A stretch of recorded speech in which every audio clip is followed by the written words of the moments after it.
Hartlike goeiedag, geliefde broers en susters. Ek is Dominee Jacques van die AP Kerk, Louis af, hier in Natal. En 'n voorreg weer om saam met u hierdie tydjie te kan deel wees.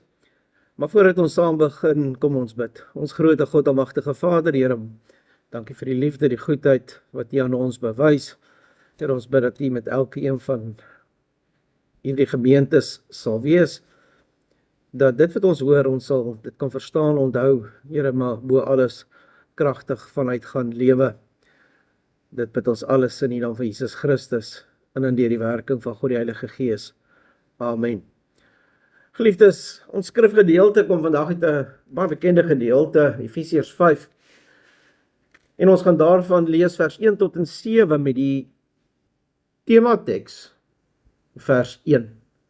Wees dan navolgers van God soos geliefde kinders, wandel in liefde soos Christus ook lief gehad het en hom vir ons oorgegee het as 'n gawe en 'n offer aan God tot 'n lieflike geur. Maar hoerery en allerlei onreinheid of hebsug moet onder julle selfs nie genoem word nie, soos dit die heiliges betaam. Ook nie gemeenheid en dwaase of lawwe praatjies wat nie pas nie, maar liewer danksegging. Want dit moet julle weet dat geen hoereerder of onreine of gieraard wat 'n afgodsdienaar is, 'n erfdeel in die koninkryk van Christus en van God het nie. Laat niemand julle met ydelle woorde verlei nie, want daardeur kom die toorn van God oor die kinders van die ongehoorsaamheid. Wees dan nie hulle deelgenote nie. Tot sover die woord van die Here. Geseënd is elkeen wat dit hoor, dit sy in haar hart bewaar, maar ook kragtig vanuit die woord van die Here gaan leef. Geliefdes, so aan die begin van die jaar het ons altyd die voorreg om terugdenkend na die jare vooruit terug te kyk wat daar was in ons lewe.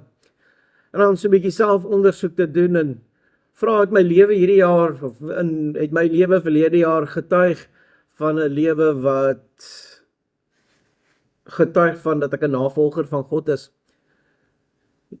Paulus skryf hier aan die gemeente so omtrent 60 na Christus, waar hy self in die tronk is en hy onder die beproewing ingaan. Maar hy bemoedig nog steeds die gemeente deur aan hulle te skryf, maak nie saak wat die beproewing is nie, maak nie saak wat hulle deurgaan nie. Hulle lewens moet nog steeds getuig. En dit is immers waar van elkeen van ons as gelowiges. Ons gelowiges, wel, enige persoon se lewe moet getuig van iets. En dis daarom dat Paulus aan die gemeente skryf, wees navolgers van God soos geliefde kinders. En hoe doen ons dit? Dit is gewoonlik die vraag waarmee so baie van ons gereeld worstel. Het my lewe getuig as 'n navolger van God?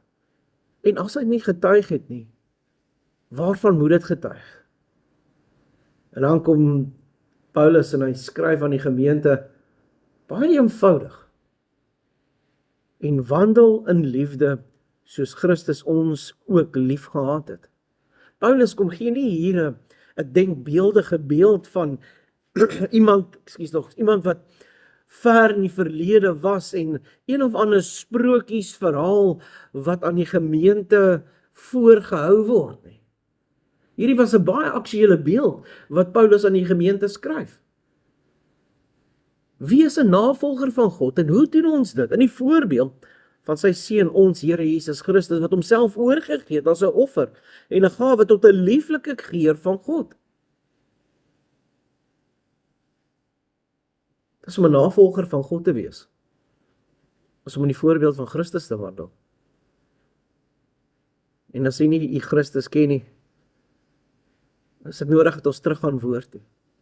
Gaan lees die woord, hoor die woord en leer Christus ken, sodat ons hierdie jaar wat voor ons lê, in daardie liefde kan wandel. En dit is die positiewe beeld wat Paulus kom gee aan die gemeente. En dan is daar natuurlik die ander kant van die muntstuk wat Paulus aan die gemeente kom skryf. Die voorbeeld om 'n navolger van God te wees, is in die voorbeeld van Christus Jesus. Die pad wat hy gevolg het. Die negatiewe beeld is die wêreldse beeld. Dit is hoe ons lewens nie moet lyk nie. Paulus is baie duidelik dat hulle wat in hierdie wêreld leef, van die wêreld is en die wêreldse reëls wil navolg, nie 'n plek het in die koninkryk van God en van Christus.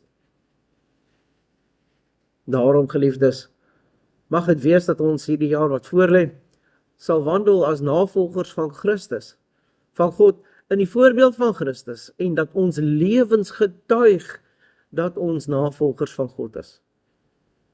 Mag die Here deur sy Gees elkeen van ons daartoe lei, dat ons die Here sal soek in alles wat ons doen, maar in besonder in sy woord. Amen. Kom ons bid. Dankie Here vir u liefde, u seun wat u vir ons gestuur het, sodat daardie voorbeeld vir ons tot in ewigheid behoue gaan bly het. Mag dit wees dat ons die liefde wat hy aan ons bewys, aan u bewys en ook so aan mekaar in ons lewe getuig van hierdie liefde wat u aan ons bewys het. Dit bid ons in die naam van Jesus Christus en in deur die werking van God die Heilige Gees. Amen.